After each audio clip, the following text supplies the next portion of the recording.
हे दोस्तों, आप और मैं सभी जानते हैं कि आज के टाइम में सोशल स्किल्स का डेवलपमेंट कितना इम्पोर्टेंट हो गया है। अगर हम बात करें किसी फील्ड की, तो हर एक फील्ड में टेक्निक्स और टैलेंट के साथ सोशल स्किल्स का होना बहुत ज़रूरी हो गया है। अगर आप किसी फील्ड में सक्सेस चाहते हैं तो आपके अंदर सोशल स्किल्स होनी चाहिए। तो आज की मेरी वीडियो होने वाली है सोशल स्किल्स के ऊपर, जिसमें मैं आज आपको fundamental techniques in handling people के बारे में बताऊंगा, जो मैंने how to win friends and influence people, जो डेल कार्नेगी द्वारा लिखी गई है, से लिए हैं। डेल कार्नेगी जी ने अपनी बुक में पीपल हैंडलिंग के कुछ की प्रिंसिपल्स दिए थे, जिसमें से कुछ प्रिंसिपल्स मैं आपको इस वीडियो में बताऊंगा। तो चलिए शुरू करते हैं। तो बात करते हैं पहले प्रिंसिपल की, give honest and sincere appreciation. कोई भी व्यक्ति अपनी लाइफ में क्या चाहता है? Money, food, health and comfort. लेकिन इन सब से बढ़ के एक चीज़ है जो आदमी जिसके लिए बहुत सारी कोशिशें करता है, वो है डिजायर टू बी इम्पोर्टेंट और टू बी एप्रिसिएटेड। आदमी कहीं भी हो, अगर उसे आप इम्पोर्टेंट फील करा रहे हो तो वो वहाँ पे अपना 100% देने की कोशिश करता है। और आदमी अगर कोई काम करता है तो इम्पोर्टेंट फील करने के लिए ही करता है, ताकि लोग उसको अप्रिसिएट करें, उसकी तारीफ़ करें, उससे इम्पोर्टेंट फील कराएं। इसके लिए आदमी ज़्यादा काम करता है।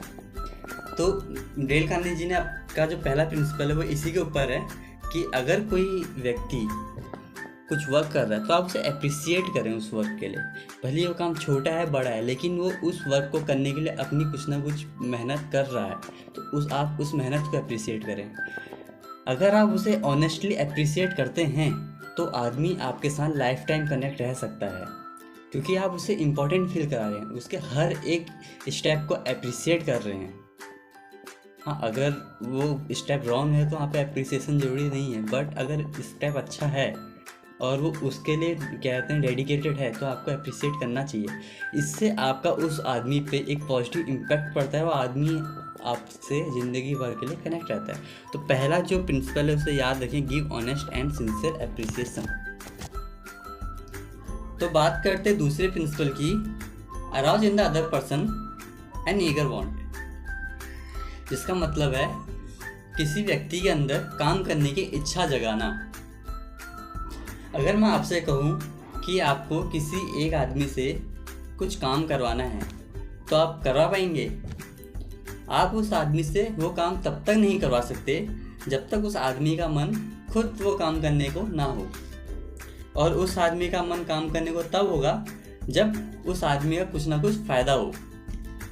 तो सेकेंड प्रिंसिपल इसी बारे में बताता है कि अगर आप किसी से कुछ काम करवाना चाहते हैं तो उसे ये मत बताइए कि आप क्या चाहते हैं, ये देखिए कि आदमी क्या चाहता है, और उसी मैनिपुलेट करके आप उससे अपना काम करवा सकते हैं। तो आइए इसे एक छोटे से एग्जाम्पल के थ्रू समझते हैं। डेल कार्नेगी जी एक बार एक होटल में रुके हुए थे, जहां उनका सीरीज ऑफ लेक्चर्स था सोशल स्किल्स के ऊपर। तभी सडनली उन्हें एक मैसेज आता है कि मैनेजर ने उनका रेंट 300 गुना बढ़ा दिया है। तब तक डेल कार्नेगी जी अपने शो की सारी टिकटें बेच चुके थे, और जो उनकी बात हुई थी वो नेचुरली जो नॉर्मल रेंट था उस पर हुई थी। तो डेल कार्नेगी जी इसके लिए मैनेजर के साथ मीटिंग फिक्स करते हैं। जब मीटिंग हो रही होती है, डेल कार्नेगी जी मैनेजर से कहते हैं, मुझे बड़ा शौक लगा जब मैंने आपका लेटर देखा। मैं आपको इसके लिए ब्लेम नहीं करूँगा, क्योंकि आप होटल के मैनेजर हैं और आपका काम है होटल को प्रॉफिट दिलाना। अगर आप ऐसा नहीं करते हैं तो ये आपके लिए नुकसान होगा, और अगर मैं आपकी जगह होता तो मैं भी यही करता। लेकिन जो ये रेट इंक्रीज आपने किया है, इससे होने वाले फ़ायदे और नुकसान अगर हम एक पेपर पे लिखें, तो हम अगर फ़ायदे की बात करें तो इससे फ़ायदा ये होगा कि आपका जो बॉल रूम है वो खाली हो जाएगा, जिससे आप नाच के लिए और कन्वेंशंस के लिए दे सकते हैं।